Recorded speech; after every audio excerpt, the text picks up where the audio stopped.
აი ამ ლამაზმანმა პროფესიონალებში 14 ბრძოლა ჩაატარა, საიდანაც 12 ნოკაუტით მოიგო და ძირითადად ყველაფერს ამთავრებდა პირველივე რაუნდში. ასეთ გოგოს პაემაზე აუცილებლად საჯებთან ერთად უნდა შეხვდე, რა იცი რა მოელანდება. დღეს გაგაცნობთ შერეული ორთაბრძოლების ჩემპიონს და განახებთ თუ რა შეუძლია ანგელოს თუ მას ჩაკეტავ გალიაში. დაკოტა დაიბადა 1998 წელს ქალაქ ლეისში. ეს ლონდონიდან 200 კილომეტრში. გოგონას დედა ლიზა ჰოვარდი მრავალი გზის მსოფლიოს ჩემპიონია კიკბოქსინგში. ამის მიუხედავად დედას არასდროს დომებია თავისი შვილიც გამხდარიყო მებრძოლი. დაკოტამ ეს ნაბიჯი გააზრებულად თავისით გადადგა. დიჩემო ვარჯიში 4 წლიდან დაიწყო დედასთან ერთად. გოგონამ თავიდან ბრძოლები ვერ შეიყვარა და დაკავდა ჯერ ტანვარჯიშით, მერე ფიტნესით და ბოლოს ცეკვებით. და ის სწორედ მაშინ დაკოტამ გაიაზრა, რომ დედის გენეტიკა ითხოვდა სისხლს და დაიწყო დედასთან ერთად ვარჯიში კიკბოქსინგზე და მუაიტაიზე. სხვათა შორის დღემდე გოგონას მთავარი მწვრთნელი დედამისია და ამის შეცვლას ის არ აპირებს. 2013 წელს, როცა გოგონა 14 წლის იყო, დედამ მწვანე აუნთო და დაკოტამ დაიწყო თავისი კარიერა მუაიტაიში.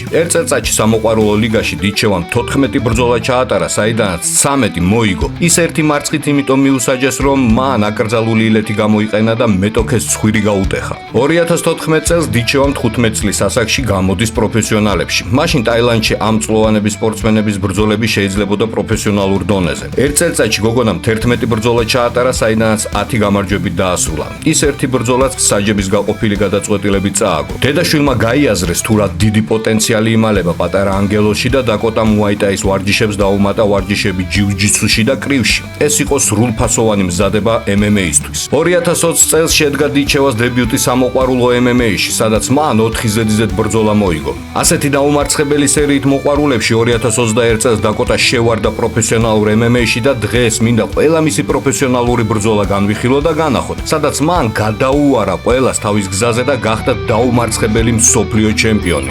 ბრიტანელის პირველი ოპონენტი პროფესიონალებში იყო ჯენი ლანი. პირველივე წუთზე დებიუტანტმა სახე ააძრო მეტოქესი დაყვებით და მუხლებით და უკვე დაგდებულ მებრძოლს ამუშავებდა პარტერში. საჯმა გააჩერა ეს სცემა მეორე წუთზე და დაკოტამ პირველი გამარჯვება მოიპოვა პროფესიონალებში ფინიშით. ამავე წლის სექტემბერში ბრიტანელს გალიაში შემდეგი მსხვერპლი შემოუგდეს კერი აისომი. ამ მებრძოლმაც ერთ რაუნდზე მეტი ვერ გაუძლო. ტიჩევამ ფეხებით დაწყრილა, ის ვერანაირი ბლოკი ვერ იჭერდა მის გასროლილ ფრონტ კიკებს და ჰაი კიკებს. კრივშიც უფრო უკეთესი იყო და იდაყვებზე ხო საუბარი არ მაქვს. ჯერ ერთხელ ბზრიაში იდაყვით, შუბლი გაუხია მეტოქეს, მერე მიაყოლა მეორე იდაყვი და მესამეც მიზანში გაუტარა. ოპონენტი გასისხლიანებული იყო, საჯმა გააჩერა, ბრძოლა მოიწვია ექიმი, რომელმაც შეუსწორა კერის მაკიაჟი და ბრძოლა გაგრძელდა. კერი კლინჩში ეცადა თვითგადარჩენას, მაგრამ იქ მას მუხლების სეტყვა დახვდა. დიჩევა იყო შეუჩერებელი, მან დაანარცხა მეტოქე ძირს და დაუშვა საფინიშო გრანდენ ფაუნდი. ეს მეორე ზედიზედ გამარჯვება იყო პროფესიონალებში ნოკაუტით. შემდეგი დაკოტას სიაში იყო პატრისია ფერნანდესი. მას ნანახი ჰქონდა ბრიტანელის ჩხუბი და თავიდანვე არჩია კლინჩში შესვლა, სადაც ცდილობდა ბრიტანელის პარტერში გადაყვანას. აქ უკვე ბრიტანელმა აჩვენა ყველას, რომ ჭიდაობაც მშვენივრად გამოსდის და დაათეიქდაუნა თავისი მეტოქე, სადაც ზედამხედრებულმა დააფინიშა ის. და აი მესამე ზედიზედ გამარჯვება პირველ რაუნდში და ესეც ნოკაუტით. 2021 წელს დაკოტამ 3 ბრძოლა ნოკაუტით დაასრულა და აი 2022 წელს პირველი მისი ოპონენტი იყო ლეონოლა სილვა, რომელმაც ბრიტანელს მეორე რაუნდამდე გაუკაჩა. თუმცა არც ამ მებრძოლს არ აცდა გამოწერილი წამლად ნოკაუტი.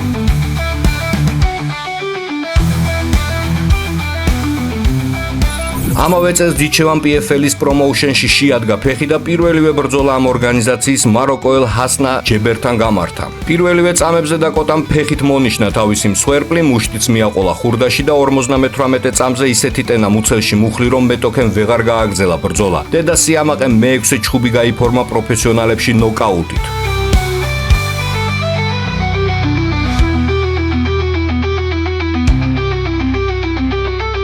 2022 წელს დიჩევა რიგითი მეშვიდე ბრძოლით შეხვდა ჯიუ-ჯიტსუს ოსტატს კეტრინ კაროგენეს. PFL-ში კეტრინი 3 გამარჯვებით მოდიოდა. რა თქმა უნდა, კეტრინმა არ გარისკა დგომში ბრძოლა და თეიქდაუნის მცდელობით რაუნდის დასაწყისშივე შეუვარდა ლამაზმანს, მაგრამ დაკოტამ ჭიდაობაშიც აჯობა მას. გადაიყვანა ოპონენტი ძირს და ჯერ იქ აკონტროლებდა კაიხანი, მერე კი ააყენა და უძლიერესი დარტყმით გაუშვა ღრმა ძილში. კიდევ ერთი ნოკაუტი პირველივე რაუნდში და მე-7 ზედიზედ გამარჯვება.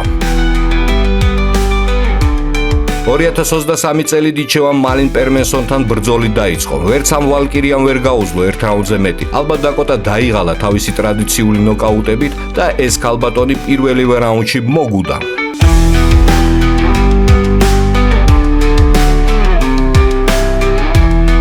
ამავე წლის სექტემბერში დედას ბარბიმ ბრძოლა გამართა კორნელია ჰოლმთან. როგორც იქნა ბრიტანელს ვიღაცამ 3 რაუნდი გაუძლო. პირველი რაუნდი მებრძოლებმა თითქმის მთლიანად კლინჩი გაატარეს, სადაც დაკოტა მაინც ახერხებდა და უტარებდა დარტყმის მეტოქეს. მეორე რაუნდში ტიჩევამ იპოვა მეტოქის სახი, გაუჯინა 1-2 და ჰოლმი გადასარჩენად ისევ კლინჩი შევარდა. ეს რაუნდიც ბრიტანელის დომინაციით დასრულდა. მესამე რაუნდში დაკოტამ გადატენა თავისი იარაღი და ჯერ ფეხებით დაცხრილა თავისი ოპონენტი და შემდეგ ულამაზესი კომბინაციით გაუშვა თავისი მეტოქე ტრადიციულად ნოკაუტში.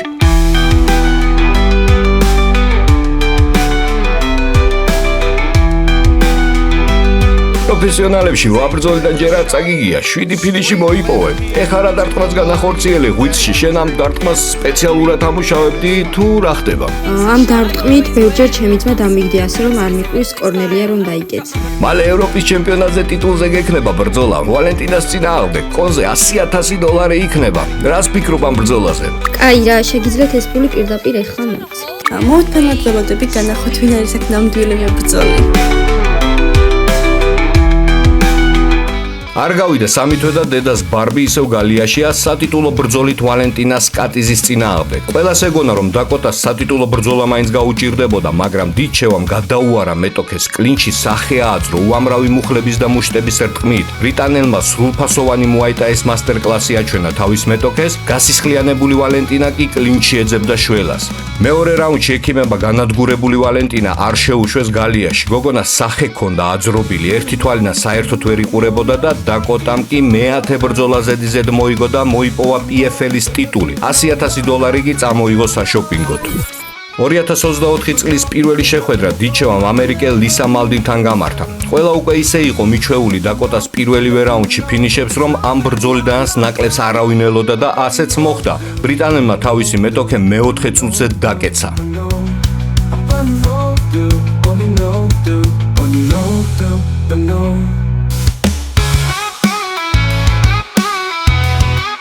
სამ თვეში დაუმარცხებელი ბარბი ისევ გალიაში აღმოჩნდა ჩელსი პაკეტის წინააღმდეგ და რა თქმა უნდა პირველივე რაუნდში ნოკაუტი გააფორმა. დაუმარცხებელ ლამაზმანმა მე-12 ზედიზედ გამარჯვება მოიპოვა.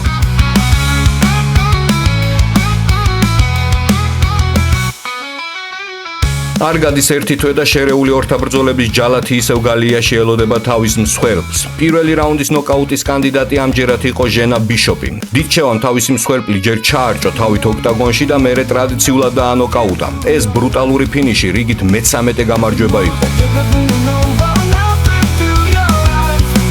2024 წლის ნოემბერში დაკოტა დიჩევა ოქტაგონზე ხვდება ტაილა სანტოს, რომელიც PFL-ში 3 ზედიზედ გამარჯვებით მოდიოდა. ეს მსოფლიო ჩემპიონატის სატიტულო ბრძოლა იყო, სადაც გამარჯვებულს ორგანიზაცია $1 მილიონ გადასცემდა.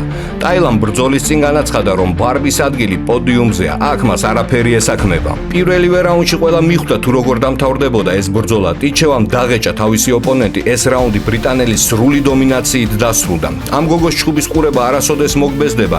იმის გარდა რომ ის თვითონ ლამაზია, ლამაზათაც ჩხუბობს და ლამაზათაც აფინიშებს თავის მეტოქეებს. თუ პირველ რაუნდში ბრაზილიელი როგორც იქნა გადარჩა, მეორე რაუნდში ბარბი მოუმატა ტემპს და ამოაძრო ოპონენტს გულღვიძლი. დაკოტა დიჩევა გახდა მსოფლიო ჩემპიონი PFL-ის ორგანიზაციაში, ჩაიკეცა $1 მილიონი ჯიბეში და იქვე წაისვა პომადა.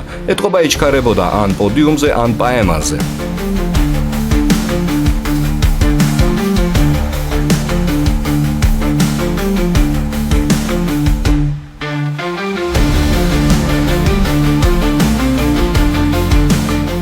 იძახთა რომ მე ბარბი ვარ და ჩემი ადგილი პოდიუმზეა. ბარბიმ სახე აგაძრო ლამაზო, ასე რომ მოკეტე. ბარბის 14 პროფესიონალური ბრძოლა აქვს ჩატარებული, 14-ვეში გაიმარჯვა და 12 ნოკაუტი გაიფორმა. აქედან 10 ბრძოლა პირველივე რაუნდში დაასრულა. არ ვიცი ასეთი შედეგები ვის აქვს, თუნდაც კაცების კატეგორიაში. მაგრამ ის მაინც ვიცი დარწმუნებით, რომ მისი ქმარი უბედნიერესი კაცი იქნება. ვერავინ ბუსსაც ვერ აუფრენს მას. დაწერეთ კომენტარებში რას ფიქრობთ თქვენ, UFC-ში ყავს თუ არა დაკოტას კონკურენტი, თუ ჯობია დედამისივით დაასრულოს კარიერა და გაზარდოს შემდეგი თაობის მსოფლიო ჩემპიონი და ჩამოაყალიბოს თეთრი მაფია.